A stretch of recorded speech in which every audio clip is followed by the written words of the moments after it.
실상은 네가 영적으로 부유하고 큰 교회다. 7교회 중에서 부자 교회라고 평가받은 교회, 칭찬받은 교회가 아니라 부자 교회로 평가받은 라오디게아 교회.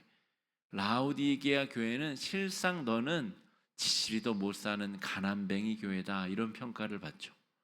겉으로는 화려해 보이는데 돈 많은 사람들이 헌금을 너무 많이 해가지고 그 돈으로 뭘 해야 될지 주체할 수 없는 그런 교회가 실상은 가난한 교회이고, 핍박당하고 궁핍하여서 정말 치치리도 가난하고 작은 교회처럼 보이지만 이 서머나 교회가 실상으로는 부유하고 큰 교회다라고 하는 칭찬을 받았다는 거죠. 요한계시록의 핵심은 예수 때문에 너는 무슨 고난을 당하고 있느냐, 이게 예수 잘 믿는다라고 하는 구체적인 증거라고 하는 겁니다. 예수 믿어서 고통을 피하는 것이 아니라 예수 때문에 너는 무슨 고난을 당하고 무슨 핍박을 당해서 너는 예수 때문에 뭘 드렸느냐, 그리고 그 드린 고통과 고난을 다시 어떻게 회복하고 있느냐, 이게 요한계시록의 중요한 주제입니다. 자, 10절 말씀 읽어보겠습니다. 너는 장차 받을 고난을 두려워하지 말라. 볼지어다 마귀가 장차 너희 가운데에서 몇 사람을 오게 던져 시험을 받게 하리니 10일 동안 환난을 받으리라. 내가 죽도록 충성하라. 그리하면 내가 내게 주리라. 아멘. 9절 여러분, 너무 놀라운, 그리고 무시무시한, 또 울컥울컥하는 그런 구절들 아닙니까? 지금 받는 고난도 끝이 아니라는 거예요. 장차 받을 고난을 두려워하지 말라는 거예요. 그래서 마귀가 너희 가운데 몇 사람을 오게 던질 것이고, 또 10일 동안 환난을 받을 것이다. 진짜 10days가 아니고 열이라고 하는 가득함, 아주 심각한, 견뎌내기 어려운 고난과 역경이 임할 것이다 라고 하는 겁니다. 그런데 네가 죽도록 충성하면, 그러면 내가 생명의 면류관을 너에게 줄 것이다, 이런 고백을 하고 있습니다. 죽음을 각오하고 예수를 믿으면 오히려 죽음을 극복하게 될 것이다 라고 하는 이야기입니다. 면류관을 받게, 생명의 면류관이라는 표현이 등장하는데, 면류관은 왕관과 차이가 있습니다. 면류관은 1등한 사람에게 주어지는 월계관이죠. 올림픽에서 1등을 한 사람에게 주어지는 금메달. 이거는 선천적으로 그냥 왕의 아들로 태어나가지고 주어지는 왕관이 아니란 말입니다. 핍박과 환난과 어려움이 주어지는데 그 어려움을 믿음으로, 은혜로 잘 극복한 자에게 주어지는 생명의 면류관이다 라고 하는 거죠. 그것을 받게 될 것이다 라고 하는 겁니다. 여러분, 우리가 예수를 믿으면서 여러 가지 어려움과 환난을 겪을 수도 있습니다. 그런데 어떤 사람은 경제적인 어려움은 잘 견디는데 또 그냥 다른 사람의 말 한마디에 바짝 넘어지는 그런 사람들도 있습니다. 또 인간관계는 잘 견디는데 또 어떤 다른 어려움에는 약한 사람들도 있어요. 그런데 여러분, 우리가 예수 때문에 다른 사람이 뭐라고 하든, 경제적 또 어려움과 환난을 겪든, 우리가 예수 때문에 겪는 환난과 어려움을 예수로 말미암아 잘 이겨내면 생명의 면류관, 그래서 11절에 이런 약속을 주십니다. 읽어보겠습니다. 시작. 귀 있는 자는 성령이 교회들에게 하시는 말씀을 들을지어다. 이기는 자는 둘째 사망의 해를 받지 아니하리라.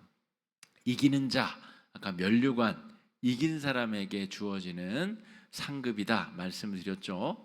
왕관은 이겨서 받는 게 아니라 그냥 아버지가 왕이어서 받는 거고, 그게 저 로마의 황제 그깟 것 부러워하지 말라는 겁니다. 로마의 황제가 뒤집어 쓰고 있는 그 왕관 따위를 부러워하지 말고 면류관을 사모하라는 말입니다. 예수 때문에 내가 핍박을 이겨내고 쟁취해낸 면류관, 그게 진짜 값어치가 있다는 거예요. 그래서 로마의 황제가 어떻게 죽나요? 자기의 부하들에 의해서, 자기의 마누라와 부하들이 작당을 해서 암살을 당합니다. 그런데 순교를 당한 사람들은 더 참혹한 죽음을 당하는 것 같지만 둘째 사망이 뭔가요? 첫째 사망은 육체적인 죽음입니다. 로마 황제가 격투장에서 싸우는 노예를 이렇게 하면 죽는 거예요, 그냥. 황제가 생사여탈권을 가진 것처럼 보입니다. 이게 첫째 사망의 주권이 황제에게 있는 것처럼 보일 수 있어요. 그런데 둘째 사망은 뭡니까? 천국에서 하나님 나라에서 부활의 몸으로 눈뜰 것인가? 지옥에서 부활의 몸으로 눈뜰 것인가? 이 천하를 호령하던 로마의 황제도 결국 지옥에서 눈뜨게 되면 둘째 사망에서 하나님의 선택을 받지 못한다는 말입니다. 생명의 면류관을 너에게 주글, 둘째 사망의 해를 받지 않겠다라고 하는 것은 예수 때문에 목숨을 잃으면 예수가 그 생명을 영원히 천국에서 확고하게 붙드신다라고 하는 약속의 말씀입니다. 자, 버가모 교회, 오늘 버가모 교회까지 하고 마쳐야 될 것 같은데, 버가모 교회는 세상과 타협한 교회입니다. 우상 숭배가 가득한 지역에 세워진 교회. 두아디라 교회는 이 네 번째 교회, 버가모 교회보다 더 심각한 우상 숭배를 한 교회인데, 버가모 교회 13절 읽어보겠습니다. 시작. 내가 아노니 거기는 사탄의 권자가 있는 데라. 내가 내 이름을 굳게 잡아서 내 충성된 증인 안디바가 너희 가운데 나를 믿는 믿음을 저버리지 아니하였도다. 사탄의 권자가 있는데, 그러니까 이 버가모 교회가 있는 곳이 우상 숭배가 심각한 교회였다라고 하는 것이고, 안디바라고 하는 사람이 우상 숭배를 거절하였다가 순교를 당한 대표적인 순교자를 배출한 교회다라고 하는 것입니다. 그런데 안디바와 같은 순교자도 있었던 반면에 발람을 따르는 자와 니골라당도 있었다라고 하는 거예요. 그러니까 그 지역 자체가, 아까 서머나 교회는 로마에 충성을 하느라 로마 황제 숭배를 막 강요하는 그런 지역색이 있었다면, 이 버가모 교회는 우상 숭배가 드글드글한 그런 곳이었다라는 거죠. 그런데 이 버가모 교회 안에는 순교자도 있었지만 여전히 발람을 따르는 자와 니골라당도 존재했다라고 하는 겁니다. 발람은 돈을 받고 하나님의 백성을 저주한 선지자가 발람이죠. 그러니까 돈에 따라서 이렇게 저렇게 신앙을 바꾸는 자들을 발람을 따르는 자, 예를 들어서 아까 제가 설명드린 기복주의자들이라는 것입니다. 나에게 이익만 된다면 내가 예수를 믿지만 내 거래처 사장이 어디 절에 가서 나랑 이제 법회에 좀 참석합시다. 어디 가서 무당이 굿하는데 나랑 거래하려면 거기 가가지고 이 굿하는데 가서 돼지머리에 돈도 좀 꽂고 그렇게 하자 그럴 때 그렇게 한다는 겁니다. 나에게 이득이 되면 내 신앙적 고백, 그게 뭐가 중요하냐, 이렇게 하는 사람들이 바로 발람을 따르는 자들이다라고 하는 것이고, 니골라당은 지금으로 치자면 구원파 이단을 가리킵니다. 그러니까 율법의 시대가 이제 끝났어. 그러니까 더 이상 윤리적으로 살지 않아도 돼. 그냥 이 육체는 어차피 더러운 것이니까 마음껏 영지주의적 색깔과 왜곡된 이 탈율법주의, 무율법주의가 혼합된 것을 니골라당이라고 부릅니다. 그러니까 이런 온갖 우상숭배적 행태가 이 버가모 교회 안에 공존하는 상태였다라고 하는 것입니다. 돈에 따라서 돈을 추구하느라 신앙이 약화된 사람들, 무율법주의자, 향락주의자들을 니골라당이라 부른다 할 수가 있겠습니다. 17절 말씀 읽어보겠습니다. 시작. 귀 있는 자는 성령이 교회들에게 하시는 말씀을 들을지어다. 주고 또 흰 돌을 줄 터인데 그 돌 위에 새 이름을 기록한 것이 있나니 받는 자 밖에는 그 이름을 알 사람이 없느니라.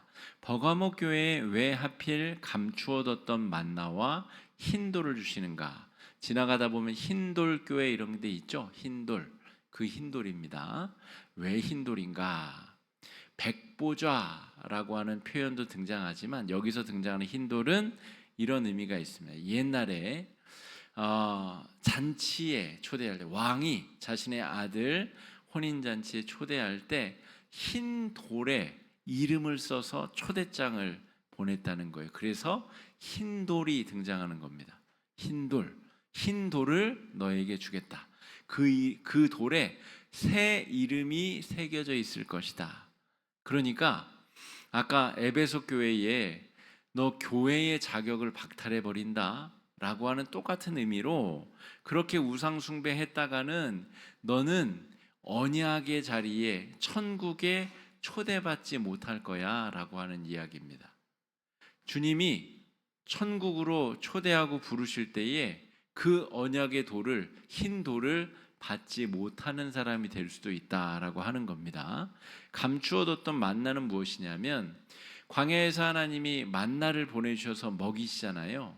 그러니까 발람을 따르는 자들이 돈을 추구하면서 신앙을 엿바꿔 먹는 자들을 말하는 거 아니에요. 그런데 네가 신앙 때문에 그런 경제적 이익을 포기하면 내가 너에게 먹을 것을 매일매일 공급해 줄 거야. 감추어졌었던 만나를 너에게 줄 거야. 그런 축복의 내용인 것입니다. 그러니까 그 교회의 범죄에 맞춰서 약속의 말씀이 뒤따른다는 거예요. 엉뚱한 범죄를 짓고 있는데 해괴한 축복을 주는 게 아니라 그 범죄가 해결됐을 때 합당한 축복이 주어지고 있다라고 하는 겁니다. 두아디라 교회부터 라오디게아 교회는 다음 주에 살피도록 하겠습니다.